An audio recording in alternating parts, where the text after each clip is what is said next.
Episode 81 of the Pilot podcast takes off now.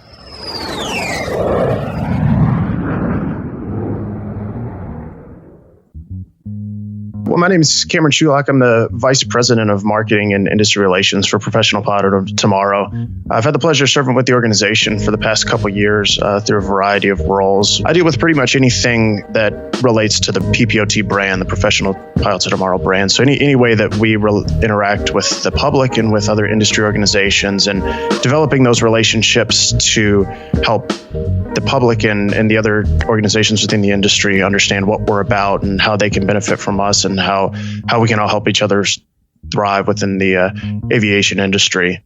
About me personally, I'm a regional airline pilot. I'm a first officer for a regional airline. Been doing that for the past several years, and before that, gained a variety of experience as a flight instructor and a contract professional pilot as well. What is going on, Avination? Welcome back to the Pilot podcast. My name is Justin Seams, and I am your host. Have you ever heard me talk about how important it is to have a mentor? Just be like, Justin, I don't have a mentor. Like, I really wish I had one, but I just haven't found the right mentor for me. Well, this is a resource for you. I am talking with Professional Pilots of Tomorrow, and their whole job is to provide a mentor service for professional pilots of tomorrow. So if you're interested in a mentor, want to have a mentor to help guide you through this crazy aviation career that we call our own, then go ahead and check out Professional Pilots of Tomorrow. There's some great insights in this podcast. I hope you all truly enjoy it. And like always, check out our website, pilotthepilothq.com, to find all the links. Leave us a review on iTunes. Avination, I hope you enjoy this episode. So without any further ado, here's Professional Pilots of Tomorrow. Cameron, what's going on, man? Welcome to the Pilot podcast. Appreciate it. Thanks for having me. No problem, man. And as you mentioned in your interview, you kind of do some cool stuff. You're helping out the future generation, trying to figure out and navigate their way into getting into this amazing career that we have. Absolutely, yeah. So Professional Pilots of Tomorrow is really founded upon helping pilots make those really important early career decisions that have a much more profound impact on somebody's career in the aviation industry than they do in a lot of other industries. So Professional Pilots of Tomorrow was started with that in mind, to help pair newer up-and-coming pilots up with more experienced seasoned pilots, especially those in the airline industry, to help those up-and-coming pilots get the help that they need to make real solid early career decisions. Where would you say the kind of the original idea came from? Was it just a bunch of pilots coming together, thinking about the resources and what they wish they had when they were doing their training? That actually sums it up pretty well. Our three founders, John, Mark, and Vess, they kind of came together with the idea that it would be awesome if up-and-coming pilots had a means to connect with more experienced pilots and to get good guidance and really unbiased guidance, because that's one of the big things that we see people struggle with in the aviation industry, is that they need help and they realize that they need help, but then they don't really know where to get that help, and especially get unbiased help. Pilots, we can be a very opinionated bunch, and our opinion might not be what's best for somebody else. So that's one of the awesome things about PPOT, is that a core tenet of our organization is remaining totally unbiased in everything that we do. So rather it be helping a member choose a flight school or anywhere all the way up to choosing a regional airline, we're never going to inject, and our mentors will never inject their own personal opinion into things. It's always going to be them taking an assessment of the situation and of our members' situation and helping guide them to make their own educated decision. We're really helping them make a decision. We're not in any way making the decision for them. Right. And then, but the same course of that, though, I'm sure if someone had kind of an experience, that's something helpful they could say, be like, hey, like, yeah, ATP says you can do this, but in my previous experience or what we've seen. So they still give advice in that way, but kind of giving them the full truth of what they're getting into, right? Absolutely. And that's one of the great benefits, is that we, in the over 1,500 members we have a lot of different experiences that we can draw from. And if a mentee, one of our members, might have a question about a certain flight school, their mentor might happen to have experience with that flight school. But if not, there's a real good chance that they can connect them with another member within the organization that has experience. So that's one of the biggest benefits of the organization, is not just the individual experiences that our mentors can draw on, but tapping into the entire network of pilots that they can reach out to if they have a specific question about something. So absolutely, drawing on those experiences is a big part of the benefit of those mentee-mentee relationships. Okay. So who is this organization necessarily for? Is it just for someone that hasn't started yet and wants to start? Or can it be for someone that's even on a level of like, hey, like I want to be a regional airline pilot. Like I have this many hours. Help me choose a regional to go to for a flow to a major, or what corporate department should I go to? Kind of, is this for every pilot up until like you are at the job of your dreams? Yeah, it is people in all of those situations that you just described and anyone in between.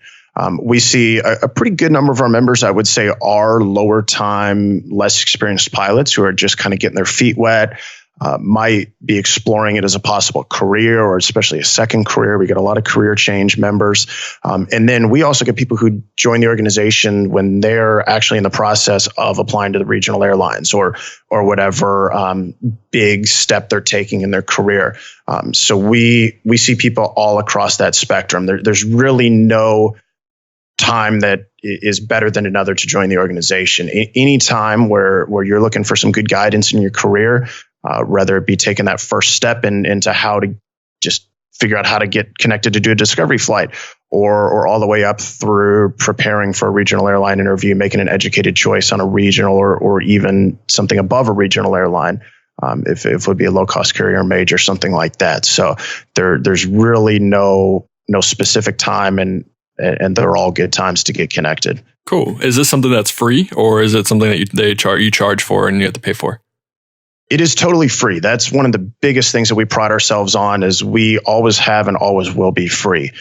We don't want there to be any kind of cost involved in this. And obviously when money gets involved, that can expose bias and things. So we want it to be something that is accessible to everybody. So that's always been one of our core tenets is to remain a free service. And we survive solely on the donations and the kindness of our members and some other organizations to cover our operational costs. So people never have to worry about owing the organization any money or it being a paid service or anything like that. Cool. So yeah, I was going to be my next question is, if it is a free service, how do you guys keep the power running? How do you make sure everything comes? But I guess that makes sense with you get some donations from someone that really appreciated your service, and then they kind of help give back. They can either donate money or their time to help you out as well. Exactly. Both of those are great ways. We're a 501c3 registered in New York. So all the donations that are made to us are tax deductible. So people do get that small benefit. But that, like you said, that's the biggest thing that we see is people who appreciate the service, and organizations who have formed good partnerships with us. Those people show their appreciation in return with a monetary donation, and we have received other sorts of donations. We've been able to run some sweepstakes by receiving products that are in-kind donations from successful aviation companies, and we run sweepstakes that help generate funds for organizations. So we use a lot of different creative ways of keeping the lights on, as you said, without having to transfer that financial burden to our members. Right. No, definitely. And that's something that's really cool. Because like you said, when money comes into the picture, like if you start accepting money from, like, say a regional airline really likes it and they want you to push their airline, or a flight school wants you to push their flight school, like this can keep you, like you said, no bias at all. And you have no agenda, no hidden agenda. It's truly just to help the aviator out and help them, or help guide them to make the choice that's best for them. Absolutely. And we've had to turn down a lot of money from a lot of generous people, such as the regional airlines who want to do exactly that. And that's one of the first conversations that we have to have with them, is that we're willing to work with you, but we can't accept any kind of monetary donations and do anything that's going to create any sort of bias. So we actually have kept our distance pretty well from a lot of the regional airlines and such, because it is a very competitive recruiting environment out there. The regional airlines especially are looking for any kind of leg up on the rest of the regional competition. So in our experience so far, we've kind of kept our distance there, and we just because it's what's in the best interest of our members. We see within the organization that's really the biggest decision that most of our our members end up having to make is what airline they want to fly for as their first big professional flying job. So we just don't want that to even be in the back of people's mind that we might be showing favoritism towards one organization or another. Yeah, absolutely. Do you guys also work with pilots that necessarily don't want to go to the airlines? Maybe someone that wants to fly for a NetJets or just a corporate department? Absolutely. We recognize that the airlines aren't for everybody. So we have a segment of our organization as well, and a group of mentors who are at other organizations, because we want people to feel like they can explore that career path. The regionals aren't necessarily for most people better than a 135 or fractional or corporate job, whatever it may be. So absolutely, we have those resources in place for people to explore those options and to get mentorship from pilots who are in and have taken that avenue. Gotcha. Yeah, it's cool because like one of the things I've loved about the podcast is I've just been able to highlight and learn about all the ways that you can either build your time or ways that you can find a career in aviation. It doesn't have to be with the airlines. And I feel like a lot of times there's this kind of old adage and stigma out there that you're not a real pilot unless you're an airline pilot. So I think it's cool that you guys are also helping other people like, hey, I mean, like if you don't want to work for an airline, there's always this side, or you're going to go fly beavers in Alaska and make like, I don't know, not nearly as much as an airline pilot, but go have a lot of fun flying. So there's so many ways that you can enjoy this career. So that's really cool.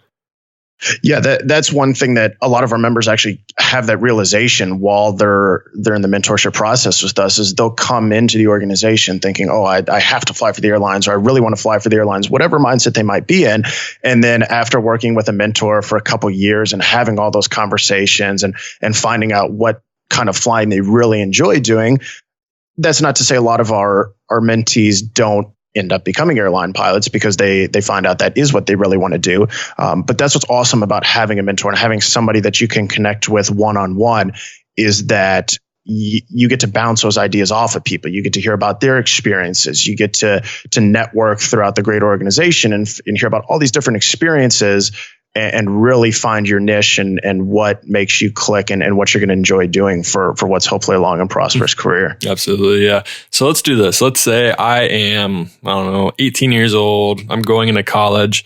I hit you guys up. I'm like, hey, I'm really interested in becoming a pilot. Like these are the schools I'm choosing from. Kind of walk me through like my career and walk me through like conversations that we would have to help find out what's best for me. Cause I'm sure there's a lot of people listening to this right now that would be in that position and they would kind of be interested to see how it actually works before they actually sign up for it or something like that. So kind of if we can do like a little scenario, that could be pretty helpful. Yeah, absolutely. And that's kind of a loaded question, but to just touch on some of the highlights, our mentors actually go through training when they join the organization as pilot mentors. So they take some advice from us and tap in the experiences of the organization to learn how to ask the right questions and to make sure that they're remaining as unbiased as possible. So if you're an 18-year-old pilot coming to us and having to make that decision of what university you want to attend or what not even necessarily university, what path you want to take in your flight training, the first thing most of our mentors are going to do is find out more about yourself. They're going to find out more about your background, where you've come from, where you want to go, and what your ideal path is to get there, and start with that. And then they're going to ask you hopefully some more in-depth questions about what your learning style is, what kind of motivation you have, and if you've already have kind of a flight training history, then that might be relevant to learn about to direct you on the best path forward from there.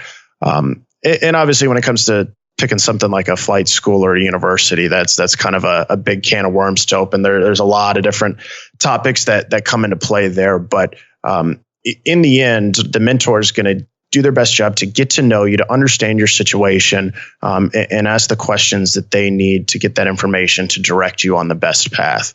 And from there, they're going to work with you to kind of map out a plan and execute a plan to make sure that you can get from point A to point B successfully. So it just to kind of recap the process, and this goes for any kind of decision-making situation. It might be with a younger, inexperienced pilot or somebody who's thinking about making a career change. It's going to start with developing that relationship. The mentee and the mentor are getting comfortable with each other and learning about each other. And then from there, finding out what your goals are, and developing a plan of what's the best path to get to those goals. Right. And goals obviously change because as I was going through my training, I was always focused on being an airline pilot. And then I kind of realized I loved the GA side and 135 and 91 side. So as that person's, or say me as an applicant, my goals change. Would I get a different mentor as I'm going through the program, or would I stay with the same mentor the whole time? It could actually happen either way. It kind of depends on the situation. We want you to be paired up with a mentor who you're going to benefit the most from. So you might start, the large majority of our mentors are regional airline pilots or have progressed to other airlines.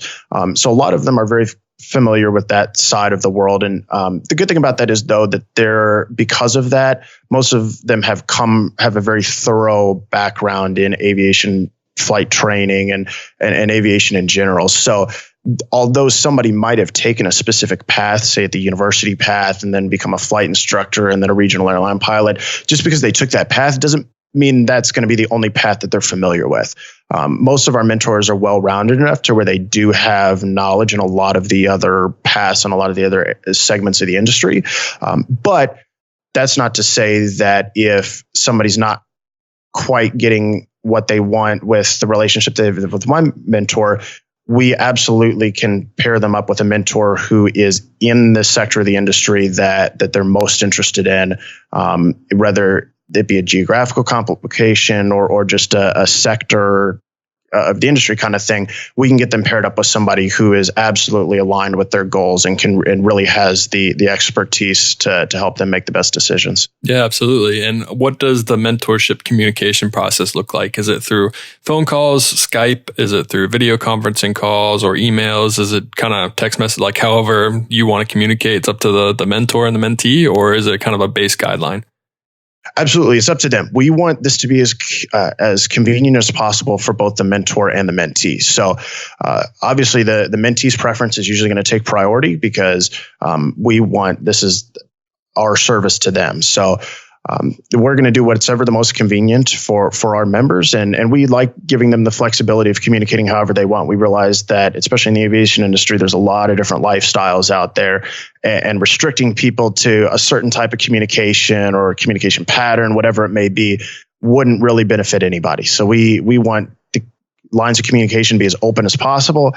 So however the mentor and the mentee see fit is really the way that we want them to go. We frequently see that to be via text and calls and all that sort of stuff, but it runs the gamut as to what people use. Like you said, some people do FaceTime and do use video conferencing, and then you'll see other pairs that will communicate almost exclusively over text. So really whatever matches up best with their lifestyles. Yeah, for sure. And that's kind of like we talked about earlier. It's like you work with career changers. So that could be someone that's in their 30s, maybe in their 40s, or it could be someone that wants to get this done really fast. And there's a wide varying range of kind of technical and their ability to communicate using text messages or email or phone calls or, I don't know, written letters. Like, you don't know who you're going to be dealing with. So their ability to communicate and their preference of communication can definitely change based on the clientele.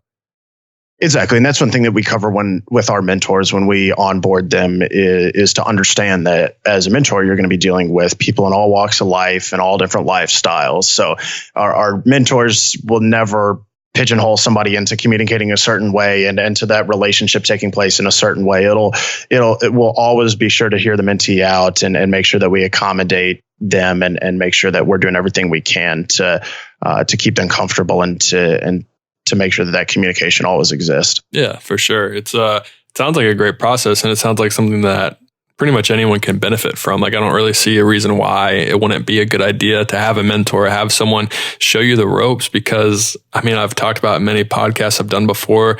Every single job that I've had has been through either one of my mentors or a friend that I've known, just the connections that I've made. So this can even open up to have the ability for you to have more mentors in different areas. Or maybe if you're shy and you don't want to go up and talk to someone, or if you don't want to go to the airport, sit there all the time to create a mentor and to find that friend that can help you out. You have this online service that you can just sign up and you can kind of be placed, and you can kind of have someone can kind of push you forward a little bit, if that makes sense. Exactly.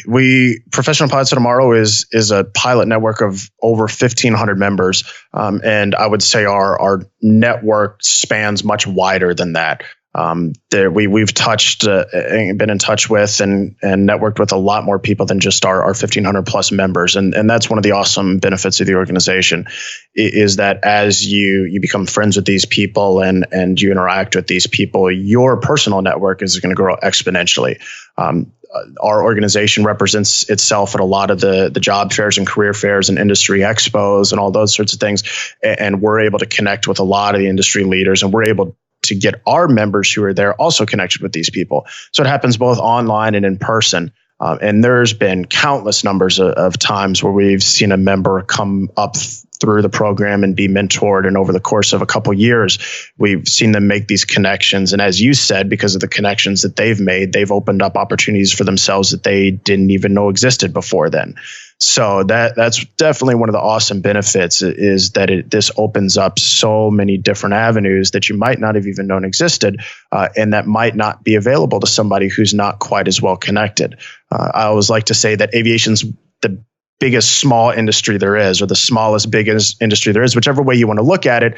The point being that it's a very tight-knit community that depends a lot on the interpersonal relationships and people's word of mouth recommendations and those sorts of things. So if you have a chance to get yourself in that situation where you have those strong connections and to where you have a great professional network, you're putting yourself in an awesome place professionally, because you're going to see those opportunities. And when somebody thinks, oh, I have this awesome opening for some sort of contract pilot, they might not want to put that job opening just out on the web, because they never know who's going to apply, and that's a whole nother process for them. But when they refer to their own professional network, then you might have an opportunity like that you might not have if you weren't networking professionally and weren't as well connected. Absolutely. And I've talked to people before that have kind of job listings, and a lot of times those jobs are filled, or they don't even need to go to a job listing because those jobs get filled by word of mouth. They get filled by friends of friends. They get filled by people that know someone that's currently in that job. So like we kind of just talked about, to tie it all together, it's like the more people you know and the bigger your kind of little black book of aviation friends is going to help you out in the long run. Exactly. And one of the awesome programs that Professional Pilots of Tomorrow has that touches exactly on that is what we call our low time networking program. Because one of the things that we realize that's super tough for people who are less experienced pilots, and maybe you're a newly minted commercial certificate pilot, a lot of times you're not going to meet the basic minimums for a lot of companies, whether it be because of their insurance requirements or just because they can be selective or whatever it might be. You might have 250 hours in a commercial certificate, but a lot of companies might want 500 or 700 hours and some time and some different airplanes or whatever it may be. So we realized that, especially for people who want to take a route other than the traditional flight instructor route, finding that first flying job can be really tough. So we developed what we call the low time networking program, which takes pilots who are a lot of times that 250-hour newly minted commercial pilot and connects them with companies who can benefit from employing pilots like that. And really the types of flying that they do really run all across the spectrum. We have skydiving companies, we have aerial mapping companies, we have a lot of freight companies, we even have some 135s and some fractionals in there as well. So because these companies place their trust in PPOT, because they trust that we do a good job mentoring our members and developing our members and helping those companies kind of screen them, that they are more comfortable with the kind of pilot that they're getting, even though they're less experienced and only have, say, 250 hours than 500 hours. So that's a program that we've seen be very successful and help a lot of people who don't want to go the traditional flight instructor route get their foot in the door at a really solid flying job at a much lower experience level than they might be required to be at if they weren't connected with that program and through PPOT. Yeah, that's great. The only issue I could see with that is there's a lot of kind of sketchy companies that want to hire people with 250 hours, Is there any vetting done on your part to make sure that you place them into maybe a place that does pretty good maintenance, or just make sure they run like a good operation? Because I mean, I'm sure you remember when you're building time, like a lot of people let you fly, but it might not be the situation you want to put yourself in. Yeah, absolutely. We would never want to put one of our members in a situation that we personally wouldn't want to be in, or we would never want to see another member of the organization be in. So absolutely, when we bring on a company to the low time networking program, we're going to do vetting of our own. We're going to make sure that they're a reputable organization and that they're taking care of the pilots that we send to them, and vice versa. So we're constantly evaluating those relationships, and there's a lot of work that goes in to those relationships before they start, to make sure that both PPOT and the company are on board and understand what we're trying to achieve here, which is to put these lower time pilots in a good experience building situation. And as you said, if it's a company that has sketchy maintenance or the management isn't necessarily agreeable or something like that, that's obviously not a company that we're going to bring into the program, because that's setting people up for failure. And the last thing we'd want is for somebody to be a member of PPOT for a couple of years and receive all this awesome mentorship and networking and be in a really good spot after a couple of years of hard work, and then have their first professional flying job just kind of sidetrack their career. So scare them absolutely to death, yeah. Exactly. Yeah. That's not fun for anybody. And especially when you're a lower time pilot, the last thing you want to get out there and have a bad first experience as a professional aviator. So absolutely, that's definitely in the forefront of our mind when we make those decisions and when we assess organizations for that program. Would you say that's a normal route that a lot of the pilots that you're mentoring now want to go down? Because I went the kind of not the normal way. I was aerial survey, then I went freight, and now I'm at a fractional company. But would you say most people, when they come to you, like, I do not want to flight instruct, or do you think it's about 50-50? I wouldn't know exactly what the breakdown is. I would see there are definitely a large faction of the people who don't want to go the flight instructor route. And especially as we see today's aviation industry get more competitive in terms of pilot hiring, a lot of opportunities that wouldn't have been available to people 5, 10, 15 years ago are now available to today's low time pilots. So we are in this awesome situation where people can do what they truly love and truly want to do. Because a lot of us have been there. We've had that flight instructor who was just there hours building and had no real interest in their students and what was going on, and was totally zoned out, and having a negative impact on other people's aviation careers. So absolutely, there's that fraction of people who realize that, hey, maybe this isn't my favorite thing to do. So I don't want to be forced into doing this for 750 or 1250, however many hours it may be. So we're seeing, I would say, more and more people as time goes on explore those other routes. And a lot of those sectors of the industry are expanding. You're seeing a lot of the freight feeders and the fractionals and 135 people. A lot of those operations are expanding, and therefore being forced into a situation where they're having to explore hiring lower time people. And I think it's good for everybody, because for lower time pilots to get that experience in a controlled environment is awesome. You learn so much. I know when I had my first professional flying job, I was doing some flight instruction, but then I was also doing contract flying as well for non-pilot owners of aircraft. So it was very line style flying. And not only was it a lot of fun and a good change of pace from flight instructing, you learned a lot. So it's, while flight instructing serves its purpose, and I know personally a lot of airlines and aviation companies do love to see you have that flight instructor certificate and some experience as a flight instructor, that other experience that you can gain through other types of operations and flying is also super valuable to them as well. Definitely. No, I totally agree. There's a lot of knowledge that you can gain by going out and get some real world experience, like how to talk to the line guy to get fuel and how to figure out how to get home and all that kind of stuff. So it definitely helps in staying on the pattern. But like you said, too, there's a lot of benefits of being a CFI. So there's not one route better than the other. It's just whatever is tailored best toward you and think that you'll get you to the job that you want faster. Exactly. And that's where an organization like PPOT comes into play, is because you might have to make a decision like that very early on in your career. When you're a 200 or 250 hour pilot, is you might have to think, okay, I've got my commercial certificate now. Do I go get my multi add-on? Do I try to jump into some sort of freight feeder or fractional or whatever it may be? Or should I go get my flight instructor certificate and jump into that world and gain some experience instructing? And there's no single good answer for anybody.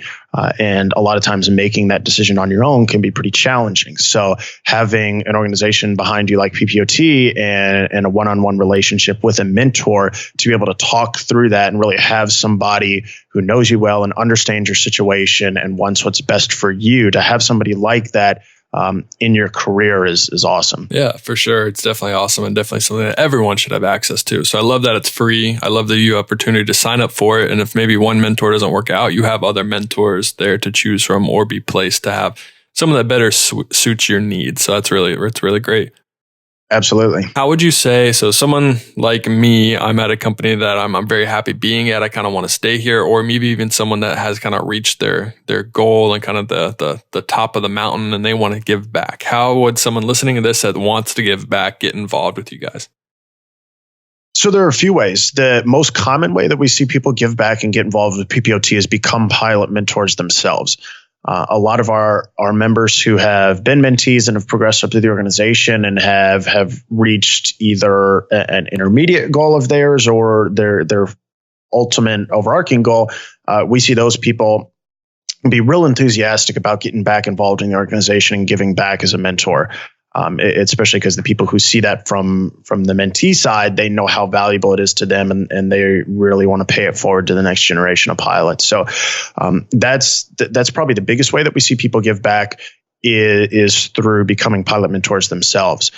Now, running an organization of over 1,500 members, and especially a free one that doesn't benefit from paid staff, there's another side to that too, because our organization is powered by over 40 volunteers who are almost all full-time pilots. So not only are they working a full-time flying schedule, but they also volunteer their time very generously to help run the organization. Because as you might imagine, there's a lot of stuff that goes on behind the scenes in terms of supporting the infrastructure that makes the whole process happen. So that's another thing we see from a lot of the more dedicated people and the people who want to make a much bigger difference on a larger scale is end up volunteering on our leadership team.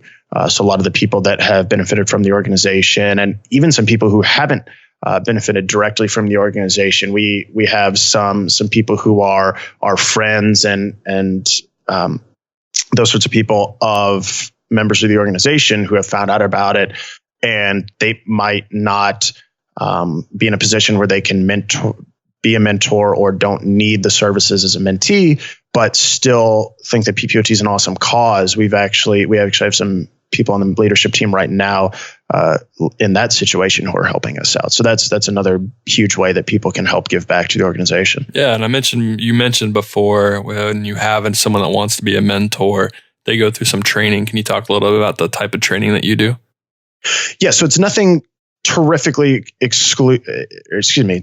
long or involved. Mm-hmm. We understand we want to be respectful of people's time. We're not going to put you through some 3-day intensive course, but it is a little webinar that talks about the organization. We want people to understand what the organization is about, understand our vision and mission and values, and so that they know what everything they do, they kind of have that in the back of their mind.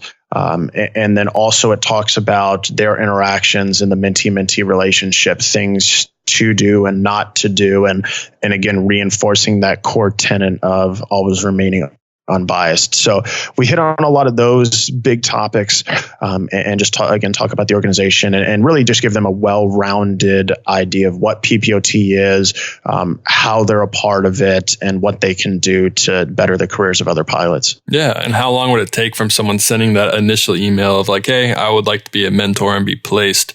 How long would it take normally or historically for them to go from sending an email to having a mentee and having someone they can mentor? It can all happen pretty quickly. For somebody who's unaffiliated with the organization, who comes and submits an interested mentor form and goes through the training and everything, that can all happen within a week or two.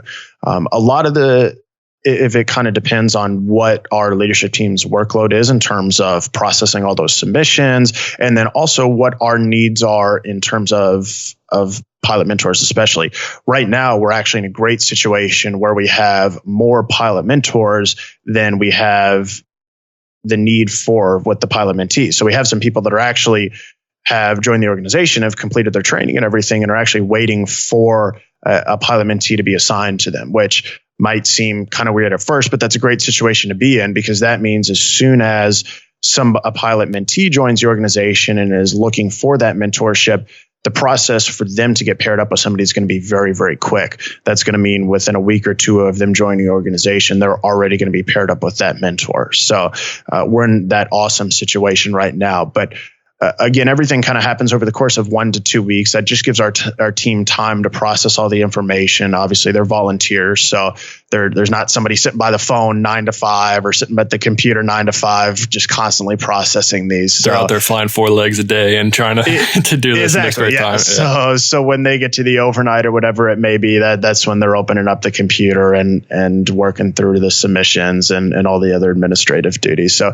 we do ask for people's understanding there. A lot of times people don't hear anything for a couple of days and they think we forgot about them. That's definitely not the case. We keep good tabs on everybody. So we always know you're there. It just might be a few days before your submission makes its way through the pipeline, and then you hear from a member of our team. Yeah, I know the pain, man. It's hard doing the podcast and responding to every email or DM. It's like you only have so much time in one day. When you add flying into it, it makes it even harder. So I totally understand that. And I'm sure every pilot would understand that too. Yeah, we find our members are super understanding of it. And we try to manage people's expectations. One of the first things when you submit a form with us is we say it may be a week or so till we get back, but we're going to get back to you. So definitely for anybody that might go sign up after this, definitely rest assured we're not going to forget about you. It just might take our volunteers a couple of days while they're out flying to process everything, but definitely. So tell a little bit about the history of the organization. I know we kind of maybe talked about it before we started recording, but it was started by regional airline pilots, and talk about like why I know we talked about the original reason, but talk about like the year it was started and kind of how it's grown in the year since it started. Absolutely. So we've experienced some pretty crazy growth over the past few years. Professional Pilots on Tomorrow was started in 2016, just as a team of 3 regional airline pilots who saw this void that they wanted to fill in the fact that pilots might not be getting the proper guidance that they need to launch a successful aviation career. So John, Mark, and Vess, our 3 founders, kind of brought their heads together and thought, okay, what can we come up with to solve this problem? And over the course of 2016, they developed what would become known as Professional Pilots of Tomorrow. And over 2016 and early 2017, the organization was rather modest. It was only a couple hundred members, a basic website, not a whole lot of infrastructure, none of the automation that we have today in a lot of our web platforms and that sort of thing.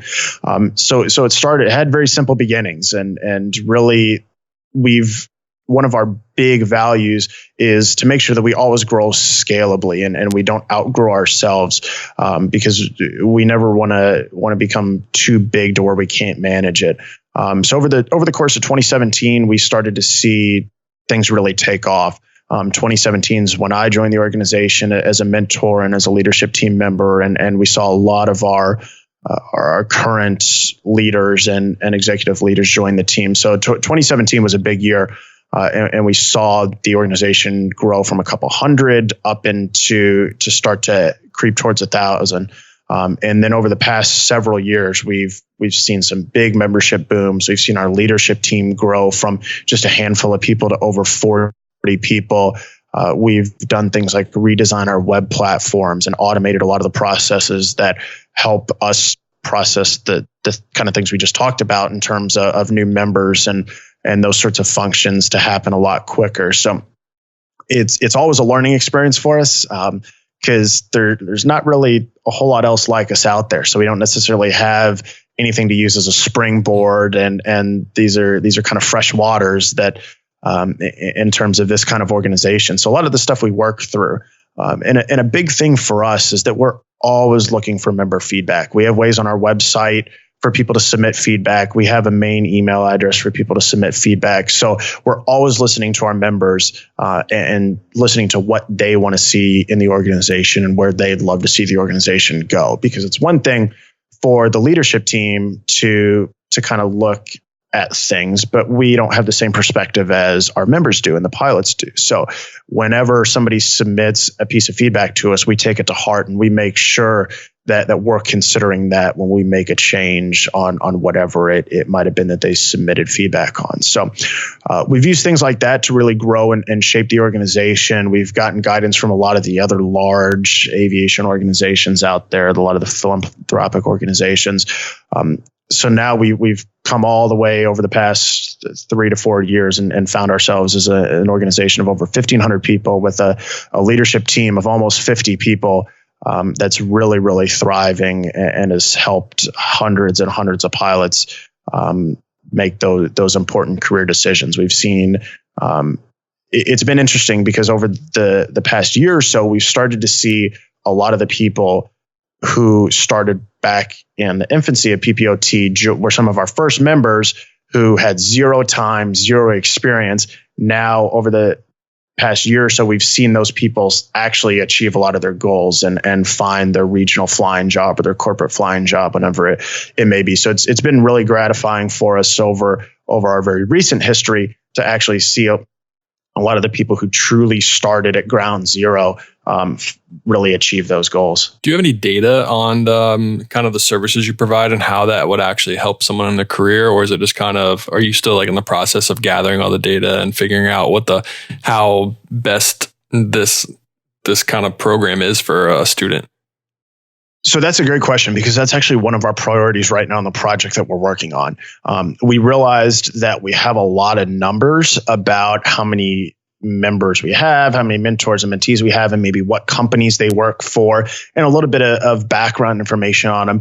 But we've realized over the past half year or so that a huge factor in improving and growing our organization is understanding more about our membership and how they can benefit from PPOT. So we're actually in the process right now of conducting an organization-wide audit that's sifting through our membership data and is essentially going to produce a lot of those stats that you were kind of talking about. So that's been something that in the past we haven't really had that big of need for, because we had a very manageable membership size and we almost knew a lot of our members personally. So we kind of had a good pulse of the organization.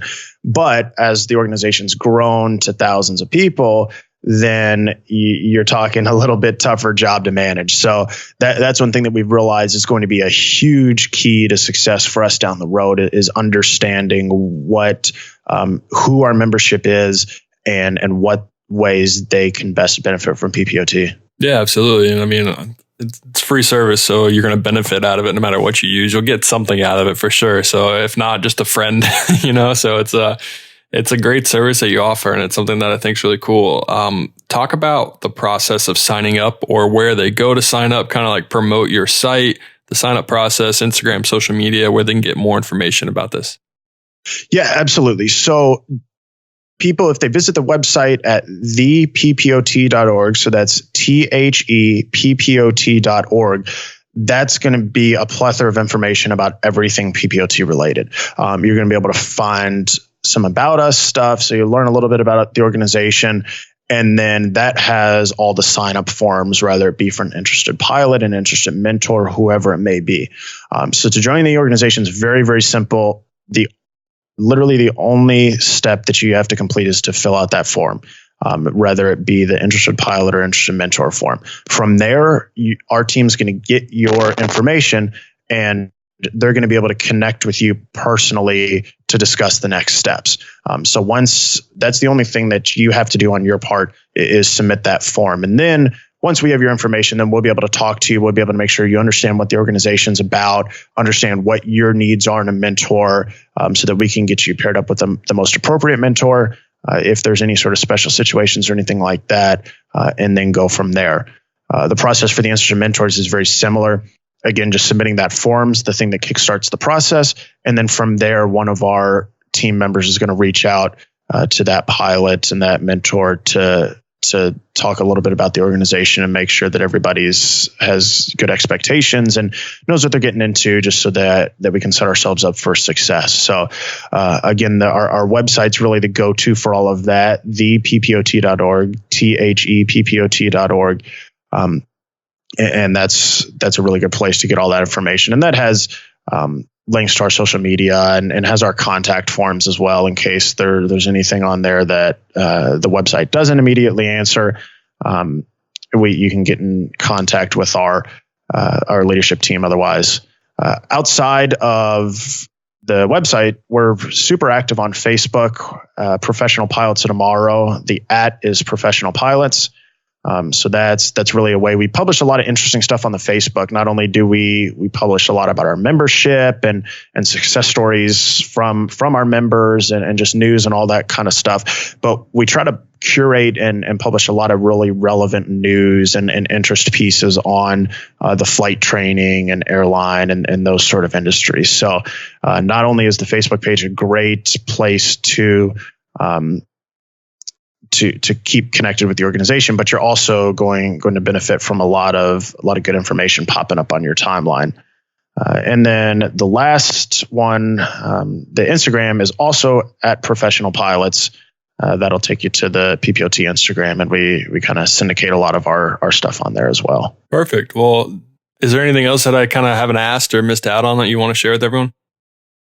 I think we've covered a lot of it. Yeah. I obviously encourage everybody to check us out, and especially if you're somebody who finds yourself in need of some guidance, and even if you don't need it now, even if you might need it in the future or just somewhere down the road, I would encourage you to go ahead and get connected and start that relationship early. To make sure that you have those tools for success in your career all the way along the way. Absolutely. I appreciate you coming on, and Professional Pilots of Tomorrow sounds like a great opportunity for anyone that wants to get into aviation and make a career out of it. It's something that I've been preaching for a while and talking about pretty much in every single episode, is the importance of having a mentor and why you absolutely need to have a mentor to help you get the job you want, or even help you build your time. It's like we talked about earlier, a lot of these jobs are filled by friends of friends and mentors and just word of mouth. So you're not going to get that information if you don't have a mentor, if you don't have someone to offer you these steps and the processes of building your time. So it's a great service you guys offer, and I think it's something that anyone could benefit from. So if you are interested, please go to their website, check it out, follow them on Facebook, Instagram, Twitter, social media, everything, whatever. It's a great opportunity for everyone to figure out more about the industry and figure out the best way for you to build your time and to get to the job, or to get the job of your dreams. Absolutely. Second all that. Yeah. Well, Cameron, thanks for coming on. I really appreciate it. We can kind of debrief a little bit afterwards, but like I said, thanks for everything you guys do. I think it's a great program. Yeah. Thanks for having us. No problem. And that is a wrap on episode number 81 of the Pilot the Pilot podcast. If you enjoyed today's podcast, leave us a review on iTunes. You can check us out on our website, pilotthepilothq.com. If you have any feedback for me, email me, pilotthepilothq@gmail.com. Or if you'd want to be on the episode or want to be on the podcast and you have a guest idea, go ahead and email me as well. I'm looking for more guests and I'm looking for more interviews. Avination, I hope you enjoyed today's episode. And as always, happy flying.